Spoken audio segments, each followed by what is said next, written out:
Hi friends, welcome back to our channel Salt and Pepper. എല്ലാവർക്കും സുഖം തന്നെയാണ്. നിങ്ങളുടെ ചാനൽ പുതിയതാണെങ്കിൽ എൻ്റെ പേര് റാണി. ഇന്ന് നമുക്ക് പെട്ടെന്ന് ഒരു ലാമ്പ് കറി വെച്ചാലോ? ഇത് ഞാൻ ഇന്ന് നല്ല സുന്ദരമായ ഒരു ലാമ്പ് കറിയാണ് വെക്കാൻ പോകുന്നത്. നമ്മുടെ ലാമ്പ് ഇവിടെ റെഡി ആയിട്ടുണ്ട്. കുറച്ച് ഒരുമാതിരി ഒരു വലിയ പീസിൽ ഇതല്ല കേട്ടോ, അതുകൊണ്ട് അങ്ങനെ ഇരിക്കുന്നത്. ഒരുമാതിരി ഒരു മുഴുത്ത പീസിൽ ഞാനിപ്പോൾ അരിഞ്ഞു വെച്ചിട്ടുണ്ട്. ഇത് നമുക്ക് ചോറിനോ അപ്പത്തിനോ ചപ്പാത്തിക്കോ എന്തിനു വെള്ളം കഴിക്കാവുന്ന രീതിയിലത്തെ ഒരു നല്ല കറി ആയിരിക്കും ഉണ്ടാക്കാൻ പോകുന്നത് കേട്ടോ. അപ്പം ഇൻഗ്രീഡിയൻസ് ഒക്കെ ഞാൻ ചീനിച്ചട്ടിയിലേക്ക് ആഡ് ചെയ്യുന്ന സമയത്ത് ഞാൻ പറഞ്ഞുതരാം. അതല്ല നല്ല എല്ലാം കൂടെ പറഞ്ഞ് നിങ്ങളുടെ സമയം എടുക്കുന്നില്ല. അപ്പം നമുക്ക് നേരെ കുക്കിങ്ങിലേക്ക് കിടക്കാം. പോരെല്ലാവരും വായോ. അപ്പം നമ്മുടെ ചീനിച്ചട്ടി നന്നായിട്ട് ചൂടായിട്ട് വന്നിട്ടുണ്ട്. അതിലേക്ക് ഞാൻ നമ്മുടെ കടുകിനായിട്ട് പൊട്ടിക്കുന്നു. അപ്പോൾ നമ്മുടെ കടുക് പൊട്ടിയിട്ടുണ്ട്. അതിലേക്ക് നമ്മുടെ കറിവേപ്പില ഇട്ട് കൊടുക്കാം. കറിവേപ്പില നന്നായിട്ട് പൊട്ടി വന്നിട്ടുണ്ട്. ഇതിലേക്ക് നമ്മൾ ഇടാൻ പോകുന്നത് എന്നാണെന്നറിയാമോ? നമ്മളെപ്പോഴും ചോപ്പ് ചെയ്യുന്ന നമ്മുടെ സ്വന്തം സബോള. എൻ്റെ കയ്യിലിരിക്കുന്ന നല്ല വെള്ള സബോളയാണ് കേട്ടോ. ഇതാ ഞാനൊരു 4 സബോള എടുത്തിട്ടുണ്ട്. എനിക്ക് സബോള ഭയങ്കര ഇഷ്ടം. അപ്പം നല്ല ക്രീമി ആയിട്ട് ഇരിക്കുകയും കൂടെ ചെയ്യും കേട്ടോ. നമ്മുടെ സബോള ചേട്ടനും ഇതിനകത്ത് കിടപ്പുണ്ട്. ഇനി ഞാൻ ആഡ് ചെയ്യാൻ പോകുന്നത് പച്ചമുളക്. ഇവിടെ കുട്ടികൾക്ക് എരിവ് ഇഷ്ടമില്ലാത്തതുകൊണ്ട് ഞാൻ എരിവ് വളരെ കുറച്ചേ ചേർക്കത്തുള്ളൂ. നിങ്ങളുടെ ആവശ്യത്തിന് നിങ്ങൾക്ക് എരിവ് ചേർക്കാം. ഞാൻ 2 പച്ചമുളകാണ് ഇതിലേക്ക് ചേർത്തേക്കുന്നത് കേട്ടോ. നന്നായിട്ട് കിടന്നൊന്ന് വാടണം. അപ്പോൾ പെട്ടെന്ന് നമ്മുടെ പണി തീർക്കാൻ വേണ്ടി നമ്മൾ എന്ത് ചെയ്യും? നമ്മൾ ഇച്ചിരി ഉപ്പൊന്ന് ഇട്ട് കൊടുക്കും.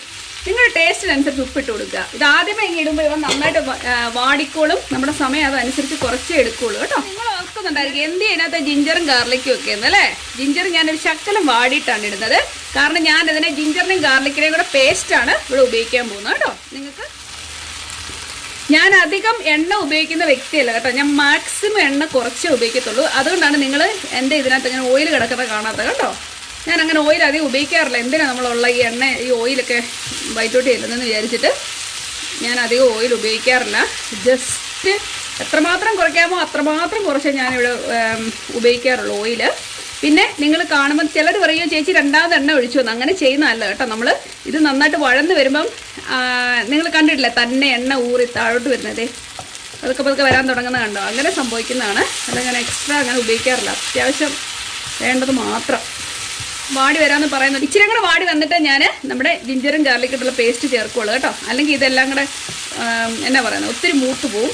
നമുക്ക് ആ ടേസ്റ്റ് നിൽക്കണം എന്നാലേ ഒരു രസമുള്ളൂ അല്ലേ? കറിക്ക് ഒരു ടേസ്റ്റ് വരത്തുള്ളൂ. അതുപോലെ എക്സ്പെഷ്യലി ഞാൻ കറി വെക്കുന്ന ലാമ്പാണ്, അതുകൊണ്ട് തന്നെ.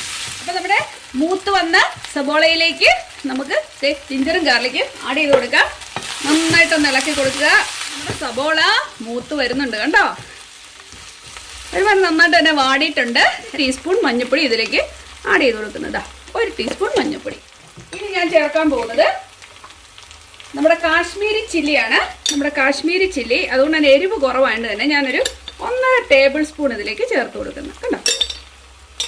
1 ടേബിൾ സ്പൂൺ മല്ലിപ്പൊടി അത്രയും ചേർത്ത് പിന്നെ നന്നായിട്ട് ഈ മല്ലിയുടെ ചുവയൊക്കെ ഒന്ന് മാറി നന്നായിട്ടൊന്ന് വാട്ടിയെടുക്കുക കണ്ടോ.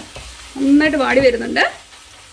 വാടി വരുമ്പോൾ ഞാൻ എന്നെ എടുക്കുമെന്ന് അറിയാമോ? നമ്മൾ കടയിൽ നിന്ന് വാങ്ങുന്ന മീറ്റ് മസാലയില്ലേ, അതൊരു ശക്കല ഇതിലേക്ക് ചേർത്ത് കൊടുക്കും.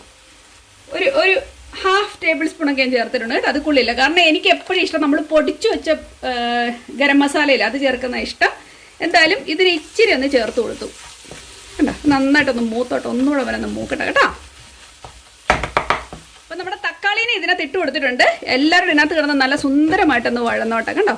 നമ്മുടെ തക്കാളിയും നമ്മുടെ സബോളയും നമ്മുടെ എല്ലാ അരപ്പൂടെ ചേർന്നൊന്ന് തക്കാളിക്ക് ഏകദേശം നന്നായിട്ട് വാടിയിട്ടുണ്ട്. ഇതിലേക്ക് നമ്മുടെ മീറ്റ് ഇട്ട് കൊടുക്കാം. നമ്മുടെ മീറ്റ് ഇതിലേക്ക് ആഡ് ചെയ്യുന്നു. ഇത് ഏകദേശം ഒരു 1.5 കിലോളം ഉണ്ട് കേട്ടോ. പിന്നെ എല്ലുമൊക്കെ വരുമല്ലോ ഇതിന്, നന്നായിട്ട് എല്ലുണ്ട്. ഇതിനകത്തോട്ട് ഇട്ട് കൊടുത്ത് നമുക്ക് നന്നായിട്ടൊന്ന് വാട്ടിയെടുക്കാം ഇതിനെയും കൂടെ.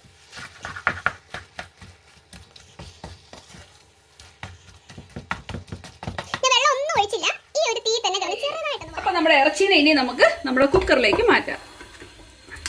കുക്കറിലേക്ക് വന്നിട്ടുണ്ട് കണ്ടോ നിങ്ങൾ. സുന്ദരമായിട്ടുണ്ടല്ലേ, നല്ല സുന്ദരമായിട്ട് എത്തിയിട്ടുണ്ട്. ഇനി നമുക്ക് ഇതിലേക്ക് ഒരു ശകലം വെള്ളം ആഡ് ചെയ്ത് കൊടുക്കാം. നിങ്ങൾക്ക് ഗ്രേവി വേണമെങ്കിൽ അതനുസരിച്ച് ചെയ്യുക. എനിക്ക് ഒത്തിരി ഗ്രേവി വേണ്ട, ചെറുതായിട്ട് ഗ്രേവി മതി കേട്ടോ. ഒത്തിരി അങ്ങ് വെള്ളം വിട്ട് കിടക്കുന്ന എനിക്ക് ഇഷ്ടം. ഇച്ചിരി ക്രീമി ആയിട്ടിരിക്കത്തക്ക രീതിയിൽ ഞാനിതിനെ ഒന്ന് കുക്ക് ചെയ്തെടുക്കാൻ പോകണം. ശകലം വെള്ളം ഒഴിക്കുക മതി. വെള്ളം ഞാൻ ആഡ് ചെയ്യുന്നുള്ളൂ, അല്ലെങ്കിൽ ഇതിനകത്ത് വെള്ളപ്പൊക്കമായിരിക്കും അവസാനം കുക്കറിനകത്ത്. അതുകൊണ്ട് നമുക്ക് അത്യാവശ്യത്തിന് വേണ്ട വെള്ളം മാത്രം നമ്മൾ ഒഴിച്ചു കൊടുക്കുന്നു.